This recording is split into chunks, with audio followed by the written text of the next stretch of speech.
ఇంకొక పక్క నేనే ఫౌండేషన్ వేసాను వెలుగొండ. 2500 నుంచి 3000 కోట్ల రూపాయలు పెండింగ్ ఉన్నాయి.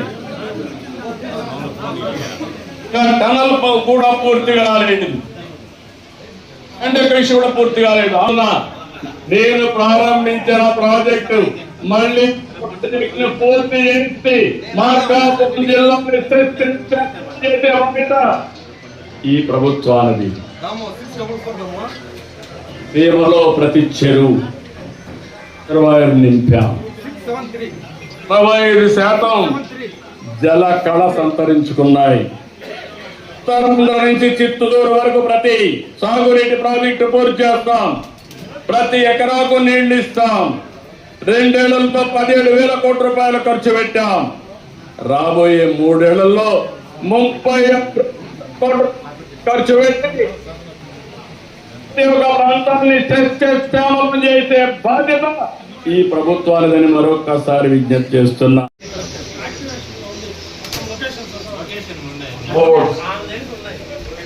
240 కోట్ల రూపాయలు వాళ్ళకు కొనిచ్చడానికి ముందుకు పోయాం.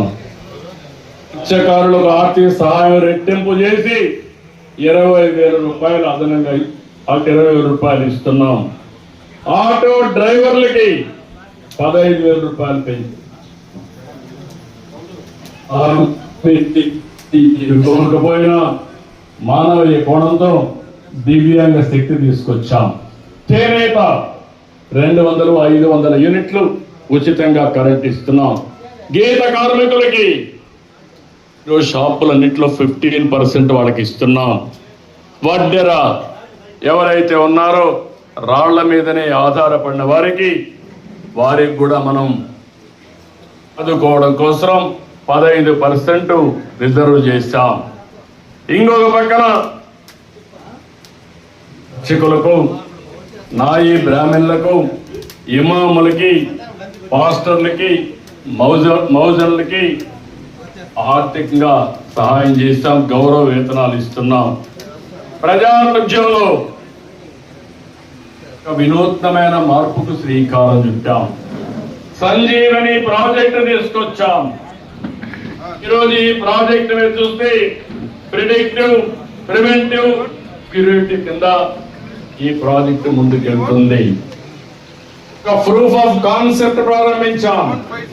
జిల్లా మొత్తం దీన్ని అమలు చేస్తున్న చిత్తూరు జిల్లాలో ఆగస్టు 15 నాటికి ప్రపంచంలోనే మొట్టమొదటి ప్రాజెక్టు డిజిటల్ హెల్త్ రికార్డ్స్ పెట్టి ప్రతి ఒక్కరి ఆరోగ్యాన్ని కాపాడడానికి ముందుకు పోతాం. అందరికీ యూనివర్సల్ హెల్త్ ఇన్సూరెన్స్ 2,50,000 చేస్తున్నాం. నచ్చిన హాస్పిటల్లో ఎక్కడికి వెళ్ళినా మనం ఆ 2,50,000 రూపాయల పరిస్థితికి వస్తున్నాం. ఎడ్యుకేషన్ లో ఏపీలో మోడల్ గా నిలబెడతాం. టీచర్ల రిక్రూట్మెంట్ మొదలుతోనే పేరెంట్ టీచర్స్ మీటింగ్ పెట్టాం. ద్వారా పిల్లల్లో మార్పులు తీసుకొస్తాం. ప్రభుత్వ స్కూళ్ళన్నీ విద్యా ర్యాంకులు మొన్నే చూశారు. నెక్స్ట్